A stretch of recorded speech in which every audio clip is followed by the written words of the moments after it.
Hi friends, എന്നോട് സ്വീറ്റിയുടെ വിശേഷം ചോദിച്ചവരോടായിട്ട് ഞാൻ പറഞ്ഞിട്ടുണ്ടായിരുന്നു. സ്വീറ്റിയുടെ വീഡിയോ പുറകെ വരുന്നുണ്ട്. സ്വീറ്റിയുടെ വിശേഷങ്ങളെല്ലാം പറയുന്നുണ്ട്. സ്വീറ്റിയുടെ ഒരു വിശേഷം പറയാൻ പറ്റിയൊരു അവസ്ഥയായിരുന്നില്ല. ബിക്കോസ് നമ്മൾ ഒരിക്കലും പ്രതീക്ഷിച്ചിരുന്നില്ല സ്വീറ്റിയുടെ അവസ്ഥ എങ്ങനെ ആയി പോകുമെന്നുള്ളത്. സ്വീറ്റിയുടെ ഇത് 3ാമത്തെ പ്രസവമാണ്. അപ്പോൾ നമുക്ക് എന്താ പറയുക, ഇങ്ങനെയൊന്നും നമ്മളൊന്നും അറിഞ്ഞിട്ടില്ല.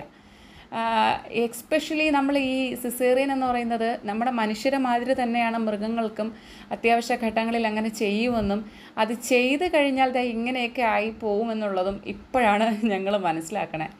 സ്വീറ്റി രാത്രിയോട് തന്നെ, അതായത് വൈകുന്നേരം ഒരു 3 മണിയോട് തന്നെ പെയിനിൻ്റെ സിംറ്റംസ് എല്ലാം കാണിച്ചിട്ടുണ്ടായിരുന്നു. രാവിലെ ലേബർ റൂമിൽ കയറ്റിയതാണ്. പക്ഷേ നമ്മൾ പ്രതീക്ഷിച്ചു നോർമലി ഒരു നല്ലൊരു പ്രസവം തന്നെ ഉണ്ടാകും. പക്ഷേ അവൾക്ക് കുട്ടികൾ ഒരുപാടുണ്ടെന്ന് ഞങ്ങൾക്ക് കണ്ടപ്പോൾ തന്നെ മനസ്സിലായി. അവളുടെ വയറ് കാണുമ്പോൾ നമുക്ക് അറിയാൻ പറ്റും നമ്പർ ഓഫ് ക്വാണ്ടിറ്റീസ് കൂടുതലുണ്ടെന്ന്.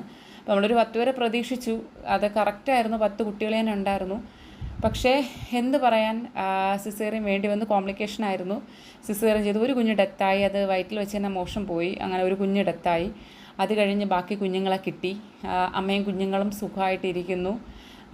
അപ്പോൾ എന്താണ് സിസേറിയൻ്റെ കോൺസിക്വൻസസ് എന്തൊക്കെയാണ്, സിസേറിയൻ കഴിഞ്ഞുള്ള ആഫ്റ്റർ എഫക്റ്റ് എന്തൊക്കെയാണ് എന്നൊക്കെയുള്ള വേറൊരു വീഡിയോ ഞാൻ ചെയ്യുന്നുണ്ട്. ഇത് ജസ്റ്റ് സ്വീറ്റിയുടെ ഒരു വിശേഷം മാത്രമാണ് ഞാൻ അത് കാണിച്ചേക്കുന്നത്. പിന്നെ സിസേറിയൻ കഴിഞ്ഞിട്ട് അവളെക്കാട്ടിയും ബുദ്ധിമുട്ടിയ ഞങ്ങളാണ്. ഇന്ന് വരെയും ഞങ്ങളുടെ ഉറക്കം ശരിയായിട്ടില്ല. നമ്മൾ അലാറം വെച്ച് രാത്രി എണീക്കേണ്ട ഗതിയാണ് ഫീഡ് ചെയ്യാനായിട്ട്.